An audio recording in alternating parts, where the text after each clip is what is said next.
आज हम लोग करेंगे ऑब्जेक्टिव का क्वेश्चन नंबर 1, जिसमें क्वेश्चन में बोला गया है कि when A particle moves in a circle with uniform speed.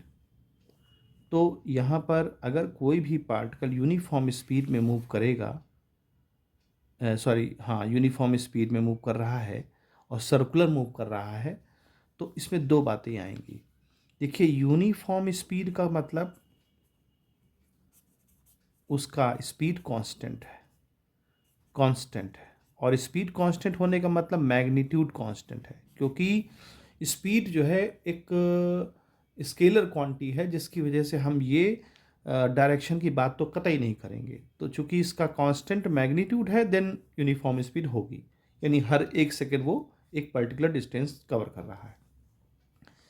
लेकिन चूंकि ये हर पॉइंट पर देखिए डायरेक्शन बदल रहा है, डायरेक्शन में चेंज आ रहा है, इसकी डायरेक्शन बार बार बदल रही है, और डायरेक्शन अगर बदल रही है तो वेलोसिटी भी बदलेगी। क्यों?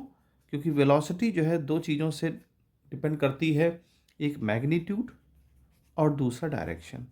अगर मैग्नीट्यूड नहीं बदल रहा है, जैसा कि हमने बताया, तो डायरेक्शन बदल रही है, इसका मतलब वेलोसिटी में चेंज आएगा। मे भी हो सकता है कि मैग्नीट्यूड भी बदल रहा हो, तो वहाँ पर तब भी वेलोसिटी में चेंज होगा। उसके लिए दोनों कांस्टेंट होना चाहिए। वेलोसिटी कांस्टेंट होने के लिए दोनों कांस्टेंट होना, दोनों में अगर कोई भी एक बदल रहा है तो इसका मतलब वेलोसिटी चेंज हो कर रही है।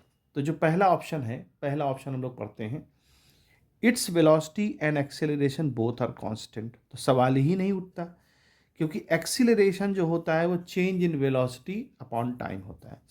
तो हमने आपसे बताया ना, वेलोसिटी में बदल रहा है, बदलाव हो रहा है, डायरेक्शन बदल रही है, तो डायरेक्शन बदलेगा तो एक्सीलरेशन बदलेगा। तो पहला ऑप्शन हमारा रॉन्ग हो गया।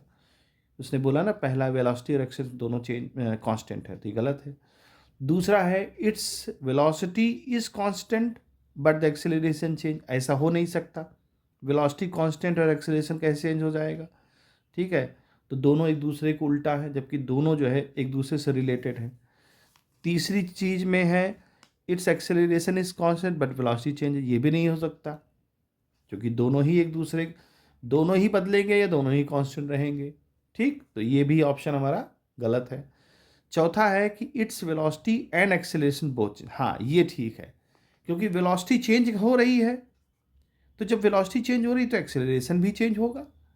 तो जो हमारा जो ये डी ऑप्शन है ये सही है, कि इसकी वेलोसिटी और डायरेक्शन दोनों ही बदल रहे हैं, क्योंकि वेलोसिटी एक वेक्टर क्वांटिटी है और एक्सीलरेशन भी वेक्टर क्वांटिटी है, और दोनों आपस में इंटरकनेक्टेड हैं। सो अगर एक चेंज होगा दूसरा चेंज होगा, अगर एक कांस्टेंट होगा दूसरा कांस्टेंट होगा, या दोनों ही चेंज होंगे, तो यहाँ दोनों ही चेंज होंगे। इस तरह से इस क्वेश्चन को सॉल्व करें।